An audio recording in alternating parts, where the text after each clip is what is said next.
We are a go. Derrek, it is nice to have you here. I'm super excited to talk about all things new sales, schools, and old scale. Old wow, that was a mouthful.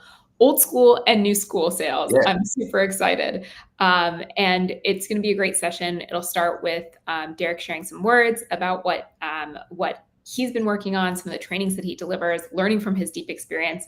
I'll talk a little bit about the suite of technologies entering the market, and we'll ask some questions of Derrek. So if you have questions in the audience, throw them out there. We'll make sure we work to get those answered. But to kick things off, I'm going to introduce Derrek, who is a fabulous coach and trainer at SBE. And one of the many reasons it's so fun and exciting to talk to him is that his focus is on sales training. He spends so much time focused on how does he coach up teams to really drive results for their customers and for their teams themselves. So without further ado, I'm going to hand it over to Derrek, and excited to hear your thoughts. Thanks, Shelby. And I just have a few slides basically that I'm going to be going through because I think it's going to be more fun for us to kind of have later some conversations, some questions on things. But I do want to set up this idea of old school versus new school because things change and things have dramatically changed. And my experience of coaching and training a lot of HVAC sales professionals and companies is that many of them are still operating in more of an old school sales format, and it's really limiting them and it's really holding them back, and it's leading to a lot of frustrations and low close rates. And then I can just see too, those who are adopting more of a new school approach are thriving in the current setup, because there's a lot of new school challenges that are going on that need a new school approach. So if we were to think about like what comes to mind when we think of old school sales or traditional sales, I've heard it called a number of things. I think there's these concepts around, like if we think about like that salesperson, and oftentimes what comes to mind is maybe like a used car salesperson or a door-to-door salesperson. If those don't even really exist anymore because things do change. This whole idea of like there's this artificial urgency where they're wanting to get it done, and they're trying to push you to make a decision. They tend to follow a lot of scripts. The scripts can be in the form of brochures, and it's kind of easy for them to lose control if you can get them off script and get them into areas that maybe they don't want to get into. We tend to think of like high pressure as something that comes along with this old school idea. It's very impersonal. The old school sales approach, like I said, it's heavily scripted, and they kind of just copy paste the same setup, the same one-liners, the same jokes, the same stories, really the same solutions, the same approach. The focus in old school is on the salesperson. And so those who really thrived in the old school model, it tended to come down to like their personal characteristics versus just overall the product or the process. The whole thing of like, if they're just a real good salesperson, they could sell anything to anyone type of thinking. It's very presentation focused, as I mentioned, like with the scripting. And there's this mentality and this mindset that there is a clear winner and there is a clear loser.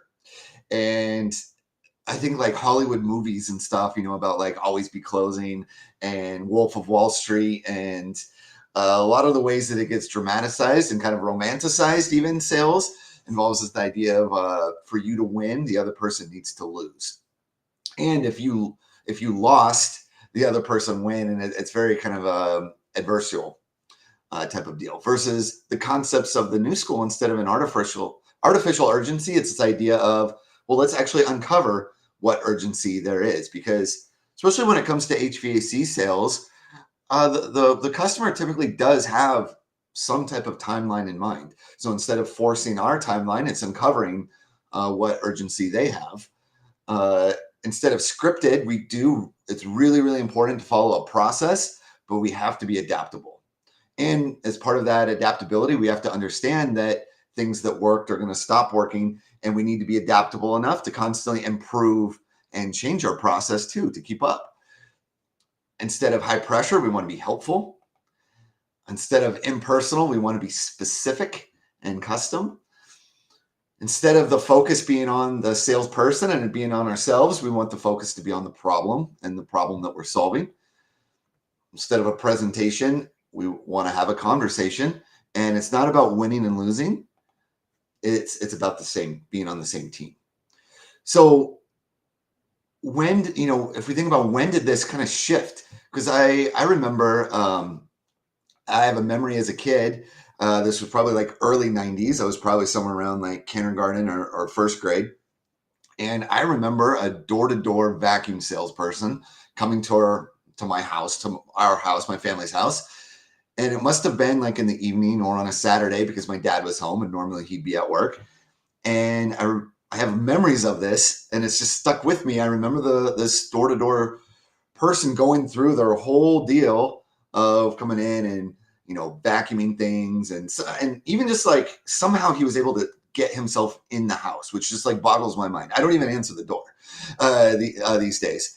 And my parents bought a vacuum cleaner from him, and it was probably an overpriced vacuum cleaner, and it was just crazy because my parents didn't wake up that day thinking, you know what, we need a new vacuum cleaner. It's just crazy that this used to work. But now I think we would all agree that that's very old school. And that's even like old school. There's been some iterations that have changed since then, but there are no more door-to-door vacuum sales cleaners because it doesn't work. That's proof that things change and concepts change. And there was a really stark change that kind of happened in 2008. And that's like a very strong delineation between some of the older school stuff and new school. We think about like the housing market crashed, the economy crashed, the rise of Amazon, the rise of CarMax, the ability, even for me, the last time I bought myself a car was 2 or 3 years ago. I completely bought it online. It showed up at my driveway. That's an organization taking a very new school sales approach. Because if you've gone through traditional old school sales training, and I've been involved in sales pretty much my whole career, right? There's always this idea of the interruption. You got to somehow capture your customer's attention. Even in the idea of running like an estimate, a lot of times there's this whole idea of creating an interruption. I need to come in there and grab them and put them at the kitchen table type of ideal, or hit them with a cold call and interrupt them.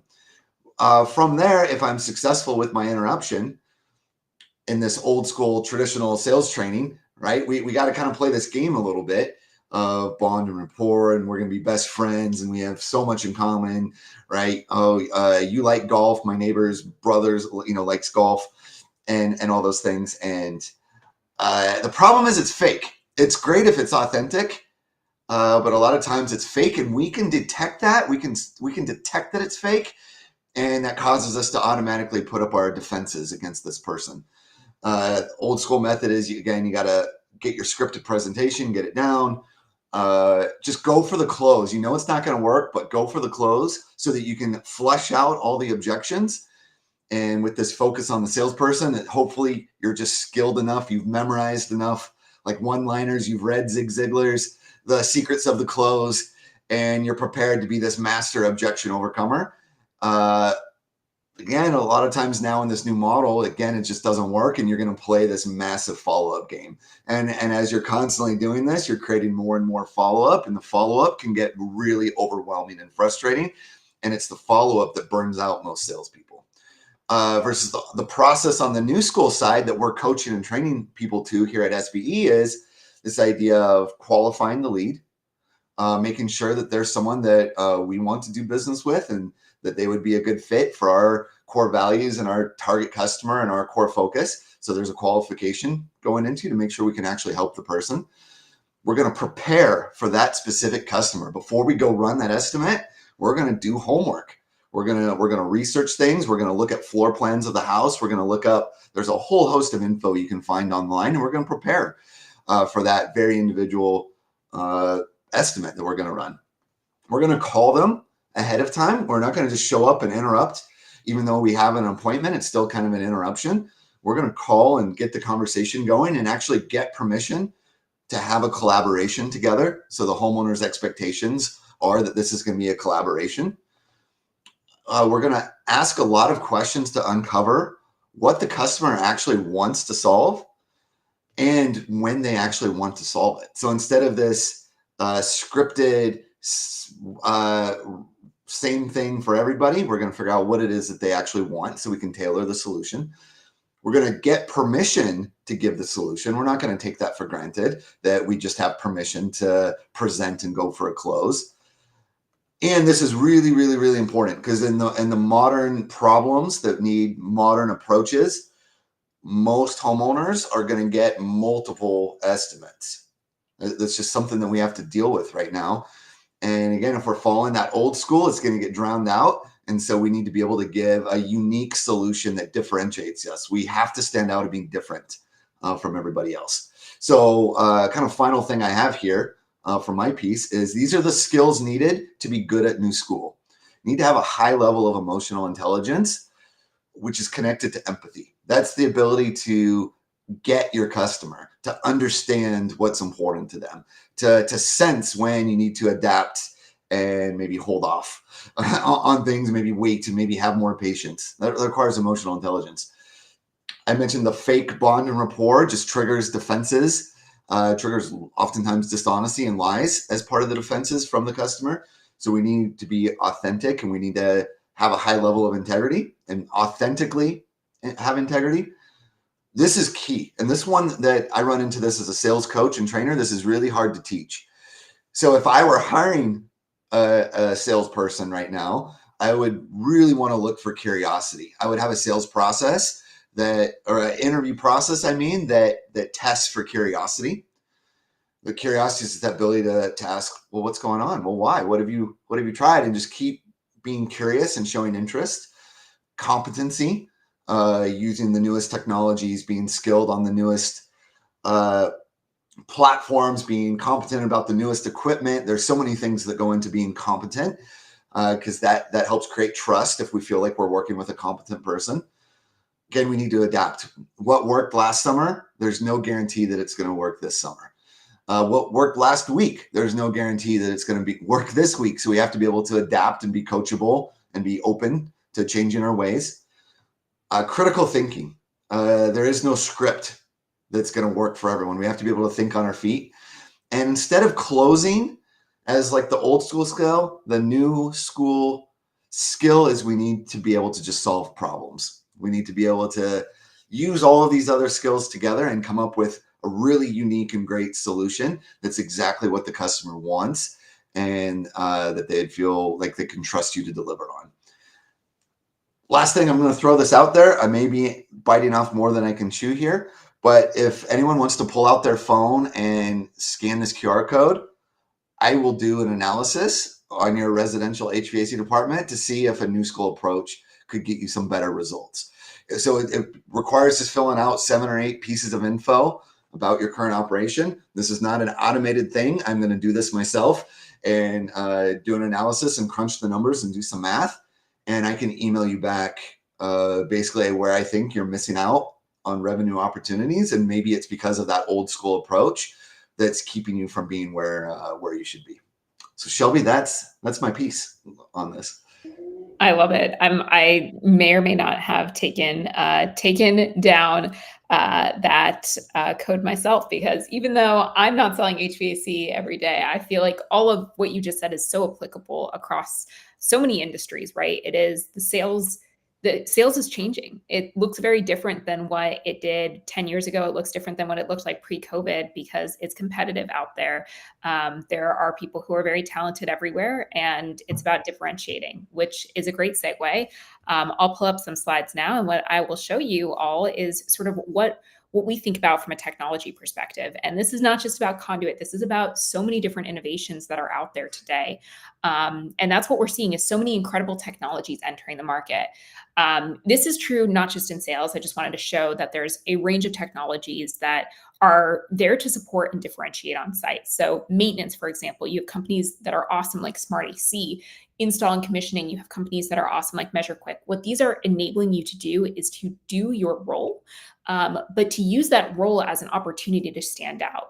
There is so much work that goes into every HVAC job, every plumbing job, every single type of job in the trades that many customers don't really know. And as a result, they can't understand. And it's it's our role in these sales positions to help explain why you're different, why the effort that your team is putting in that proposal process, in that install process is actually going to make a huge difference for them. So let's talk a little bit specifically. Everybody always wants to know, what are the tools out there? Because it's about differentiating on site and building value with the work you need to do anyways.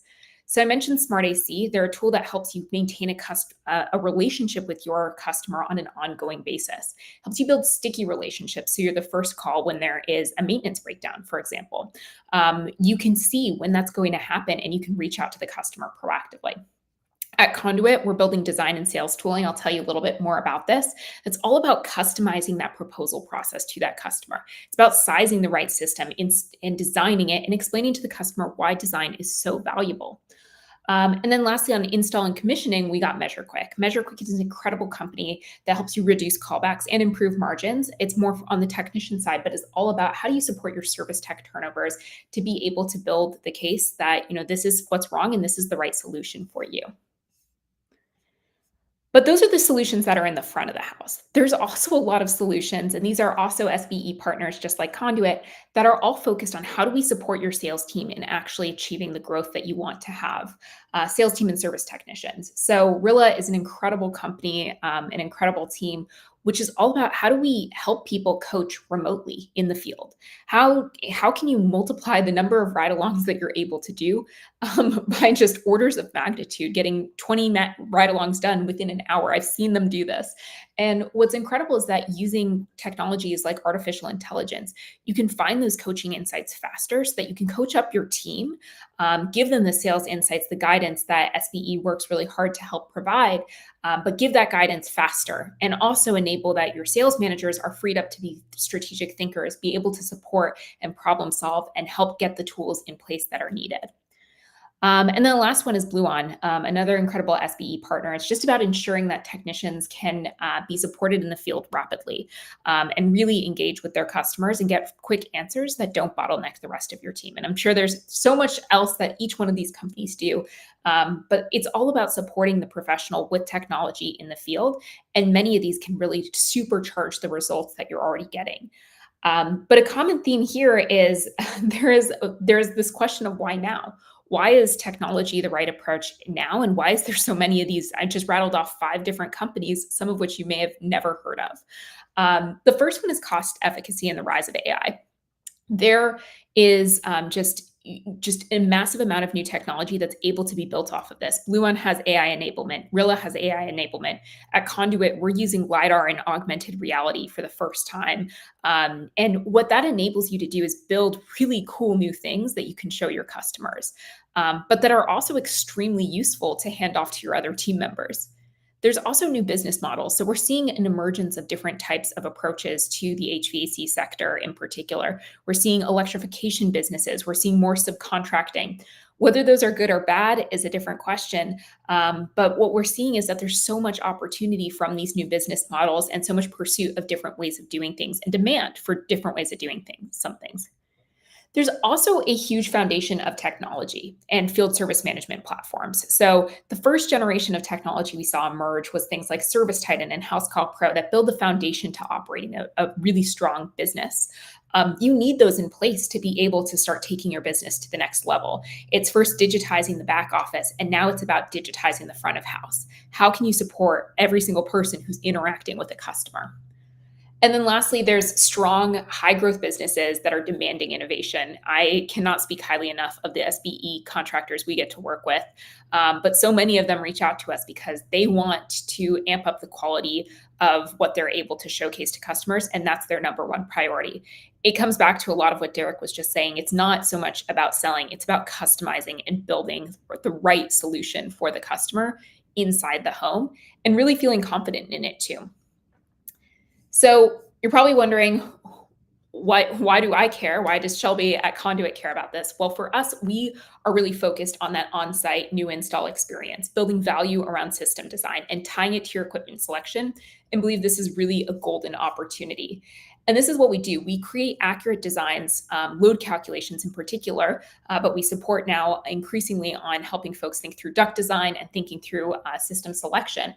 And what we enable you to do is create accurate load calculations in an average of 8.9 minutes. And in that process, what you're doing, and this is just a photo of it, is you're scanning a home. You're building out a custom 3D model of that space, a 2D floor plan, and a load calculation. And all of that information is now being presented at the kitchen table to the customer.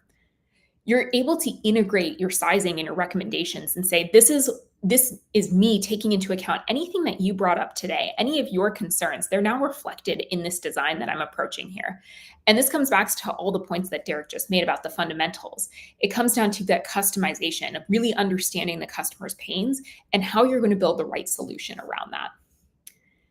There's also the added benefit of now you can hand it off to your install teams. So the number of teams where we've become the install manager's favorite person is always just a really wonderful benefit. But it's about how do you also support the rest of your team? You want your sales professionals and your service technicians out there serving your customers as quickly as possible. But you also want it to be handed off to the rest of your team well. And documentation that's enabled and automatic through technologies like ours, through technologies like Rilla's AI speech enablement tooling, there is so much opportunity to be able to really streamline that process. So with that, enough about the different technologies out there. I'm going to bring Derrek back because I have some questions for him. And these questions are really about thinking about technology adoption. And he's seen this many times before. And my first question is just like, you work with so many teams. How do you think about coaching people through new technology adoption? Yeah, I think it speaks so much to that old school versus, new school, because sometimes there's just biases, that the old way was better, or and getting out a calculator and a pencil and a pen and handwriting things and all that, because at the time it did work. So sometimes there's a bias or a comfort level of, well, I know I made some sales this way. I don't know, and I'm worried that there's going to be questions about the technology that I'm not going to know the answers to. And you're right. And that's because even things of like offering payment plans is a new form of technology via financing, or having like an online price book.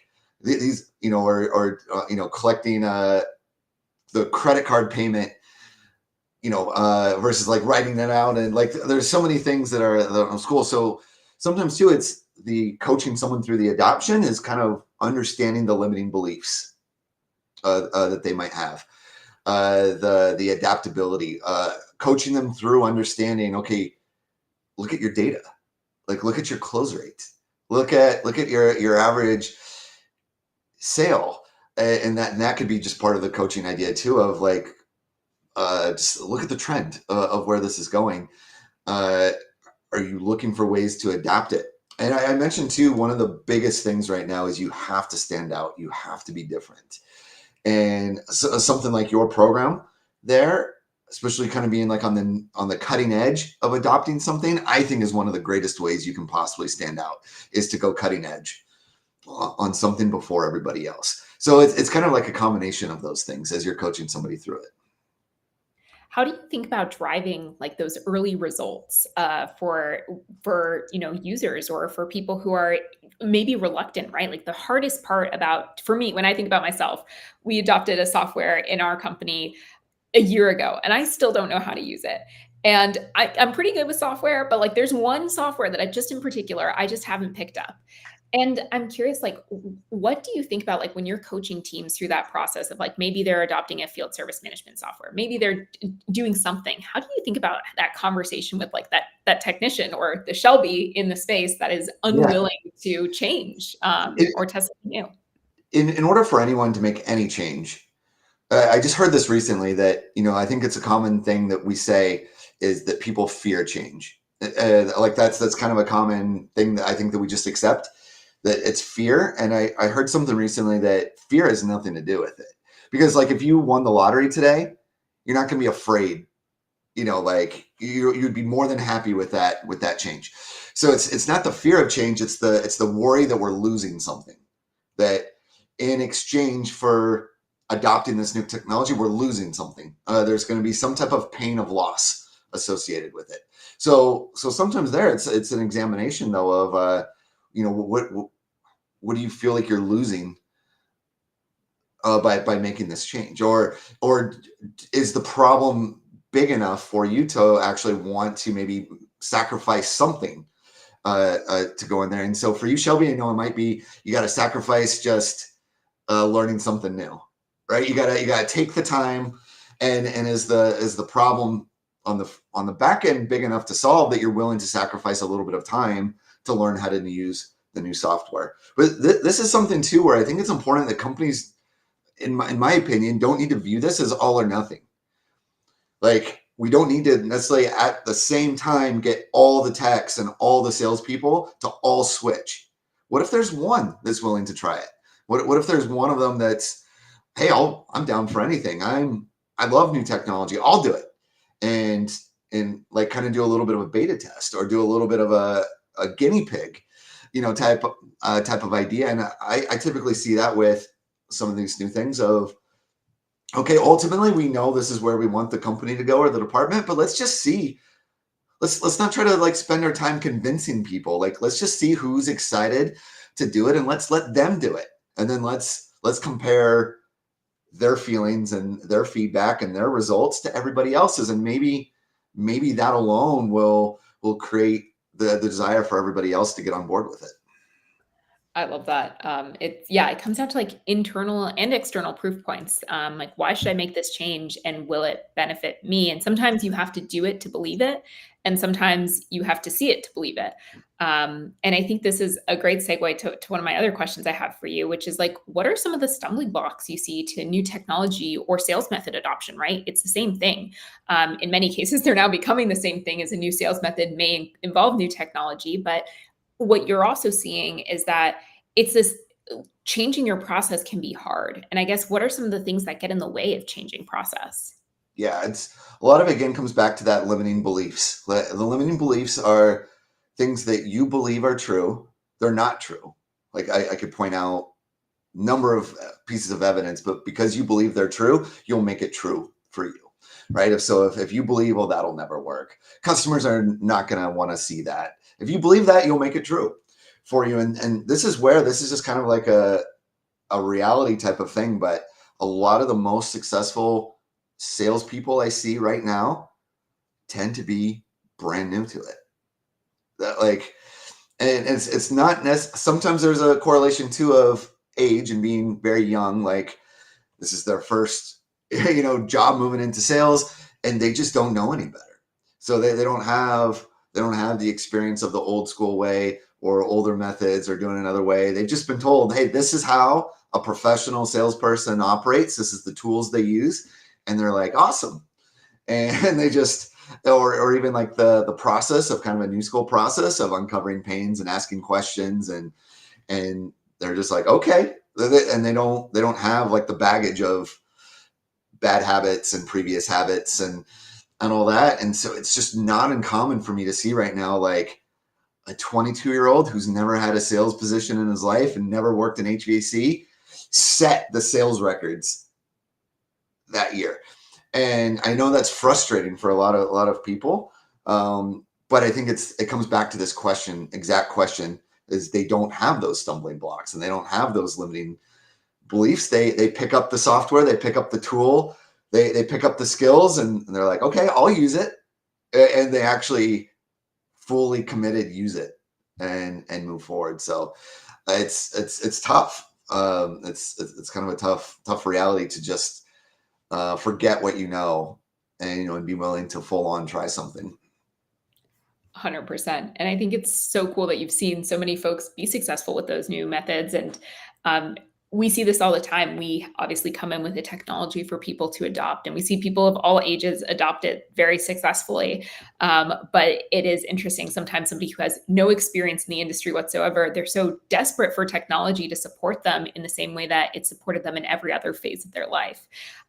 Whereas I think that in so much of this industry, a lot of the technology has come about in the last 10 years. And so before that, everybody was making do with pen and paper. And so there's been a lot of tenacity and struggle through the old school methods. And now there's tools, and it's hard to move away, even if they're going to make your life easier because you have a way of doing it. Awesome. Well, my last question for you is just, Where have you seen some companies be really successful with new sales methods? What have the results been? And just sharing some of your experience as a coach. I'm sure like I know at least for me, like the biggest win for me is when I see people have huge wins with our software and report back, my sales conversion doubled, my tickets are up, 50%, whatever it is. Like those are things that really motivate me. I'm curious what you've seen from companies that have been really successful in adopting the new sales methods and what the results have looked like. Yeah, there's some really, really difficult challenges right now. As I mentioned, like the shift that happened in 2008, there was another shift that happened post-COVID. There's feelings about the economy, and always in like anytime we're in like an election cycle, sometimes people wait it out. So there's some really, really tough challenges right now, I think, when it comes to selling, and so it's really normal that companies are seeing. We're always up against multiple bids. If companies are doing the right things right now and keeping up on just labor prices, adjusting for inflation, being priced correctly, they're probably also seeing that not only are they going up against multiple bids, but they're likely the most expensive bid that they're going up against also. And it's just because they're doing things right. And other companies that are struggling aren't keeping up. So there's this new school idea in differentiating yourself. It's just so critical. And so some of the changes that I see and that I hear and I love when people attend our classes and then they reach out to me afterwards. And I'm starting to hear more of like, yeah, now that I've moved away from trying to be that old school approach, and I'm bringing in new technology and I'm asking better questions and I'm bringing more empathy in there. I've been told, I'm the second quote. I'm going to get 4, but they're going ahead and going with me on that visit because it actually addresses their pain points. It listens to them. They see the solution. It's wildly different than, the previous one. So I'm hearing that more often. The biggest win to me is when I can cut down, or when any type of thing can cut down somebody's follow-up game. We call it optimize the sales cycle. And so that's something that we want to look at in our data is how often are we closing, to use a lack of a better term, on that same visit when we're out there. Like, are we able to give the homeowner all the info that they need to make a decision right then? Combined with, does our process create trust? Because if we're constantly like never closing when we're there at the house and it always comes from follow-up, that's an issue. Because the homeowner has got access to Google, they've got access to a million other things, and we just know the likelihood of a follow-up close is so low. So that to me is like the biggest change that I hear is I'm closing more often now on that same visit, and it's making my life better because I don't have to spend my time chasing people down. Nothing is worse than follow-ups. And It's just like, oh my God, because you don't know where the person's mind is at when you're at the kitchen table. You have the most knowledge that you're ever going to have. And so that's super powerful and so much time savings for everyone. Well, Derrek, thank you so much for taking the time to chat today. I really appreciate this. I've learned a lot, both about how I can improve and tips for how the contractors we are privileged to work with can continue to evolve and adjust their methods as well. So with that, thank you, Derrek. Thank you, SBE, and hope everyone has a wonderful rest of your day.